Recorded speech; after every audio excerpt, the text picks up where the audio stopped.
Richard Griffin of Griff the Pitch, Rob Longley, Post Media, and Dave Hodge, along with John Shannon on the McCowan podcast to end the week. We are looking ahead to the Major League Baseball trade deadline on Tuesday. Rob, I've got to say that as we started this show and you outlined where you thought the Jays were going to be, I couldn't help but smile when you said they need a right-handed batter, a right-handed hitter, when you consider for the last 3 years all we've heard is they need left-handed hitting.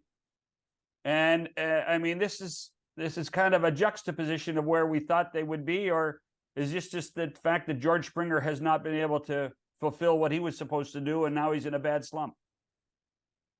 Well, it's a couple of things, right? Dalton Varsho, while they didn't expect him to be a force at the plate, they didn't expect him to be what he is as well. And Brandon Belt is who he is. He's not a guy who's going to change an offense single-handedly. So there's been disappointment there. And, you know, all along they thought that there would still be enough offense to replace Teoscar Hernandez and Lourdes Gurriel Jr. And while both of those guys have their flaws at the plate, they haven't replaced it. And Dave did make the point earlier in the show that, yeah, like, what about George? Isn't George Springer that guy? I mean, isn't he supposed to be one of the best leadoff hitters in baseball? Isn't he supposed to be a consistent guy at the top of the order? He's been really none of that this year. And, you know, they haven't had enough consistency, in my opinion, from Vlad Guerrero Jr. He's starting to show a little bit more in his plate appearance. He's starting to be a little more measured in his approach. He's starting to hit with some power, but he hasn't been anywhere near what they've expected as well. So, yeah, they do need to get a right-handed bat at the trade deadline, but they've got a couple in that order that need to produce more as well. And that could be at least as significant of a development as anybody that they bring in. A real bright spot has been Whit Merrifield. I mean, speaking of right-handed bats, if they didn't have him, they would definitely need another one every day. And he's now at the point where he's got to play every day, whether it's at second base or left field, because he has been very good. The other disappointment, a little bit better lately, has been Alejandro Kirk, and that hampers them in terms of what they do, DH and catching. I will tell you that he owns, if 3 homers in, I don't know, 17 at bats and 3 other hits against Giolito make any threat to the visitors tonight. Kirk has done well against Giolito when Giolito was in Chicago. Rich, how concerned would you be over Springer's slump? Well, just to go back to the need for a right-handed bat and how it doesn't make any sense. I mean, you've got Varsho and Belt, as Rob mentioned, and then Kevin Kiermaier, who, despite being the everyday center fielder, does need a certain amount of rest because of his history of injuries. And so you got 3 left-handed bats that need to be supplemented every once in a while by a right-handed bat, which they don't have on the bench other than Kiermaier. And if as I suspect, Espinal is going to be dealt, then that means that Merrifield has to become the full-time second baseman with occasional help from Kevin Biggio. And so that really brings to the forefront the need for a right-handed hitting outfielder to fill in for all those guys. But in terms of Springer, I think that, yeah, Springer, Bo, and Vlad, one of those guys during this 17-game stretch of a game every day has to step up and carry the team for a week.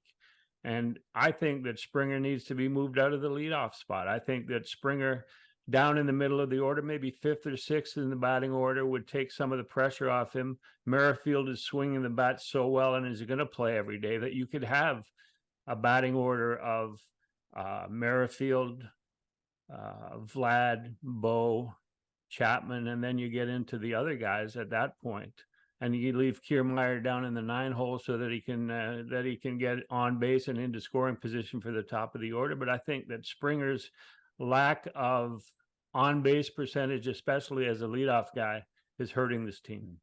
Why don't we mention what I think is the obvious strength of the Jays, and imagine that they're in a long series, never mind a short one. I believe they would have the deepest staff of starting pitchers in the American League. Gosman, Bassett, Barrios, Kikuchi, Manoah, perhaps Ryu, perhaps somebody that they add. Name me a team that goes deeper than that. And I know you don't need all of those pitchers even in a 7-game series, certainly not to start.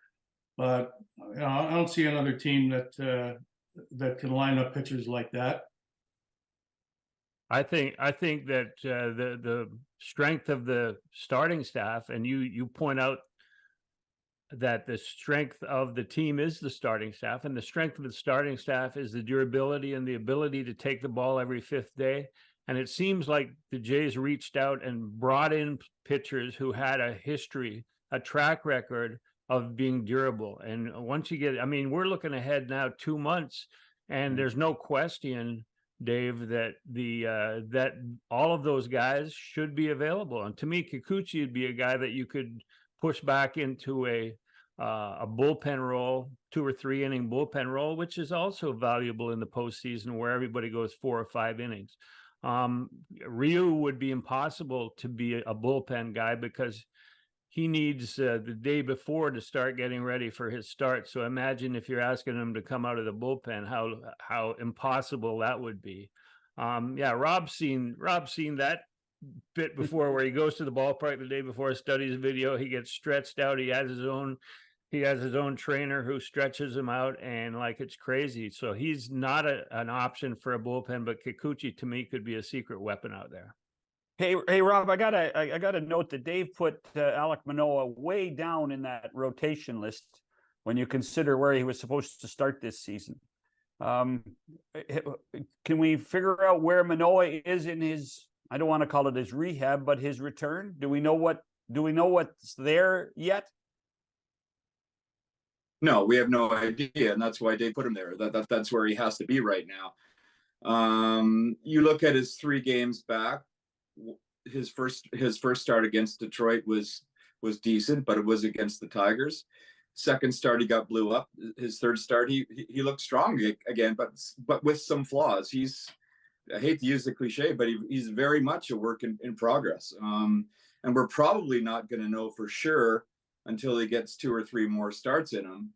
In his latest one, I started to see a little bit of the swagger that helped make him the pitcher that he was last season, the confidence that he had on the mound, and perhaps that's a good sign. But I mean, there's still location issues. He still throws too many balls, and hitters, like they did before he took his breakdown in his stint at the Florida Complex League, hitters seem to be able to wait him out, wait for their pitch from him, and expose his flaws. And until he gets confident and until he gets consistent in the way that he's throwing, I think he's very much going to be a work in progress and a guy that you will. I don't see how he gets to be a trusted guy at the front end of the rotation.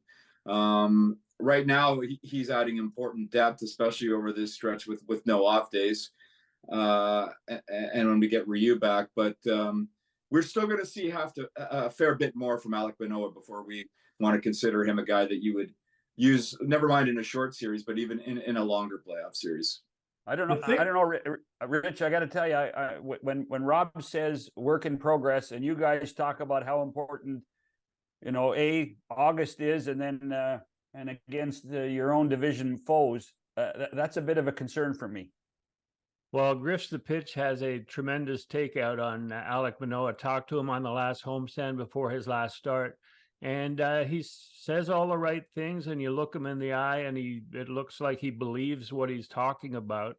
And so his progress back. I mean, that second game that he pitched, where the umpire stole 2 strikeouts off him. He's got no strikeouts on his pitching line that game, but it was to the point where Pete Walker got ejected in defending the strike zone, or the lack of a good strike zone for Manoah.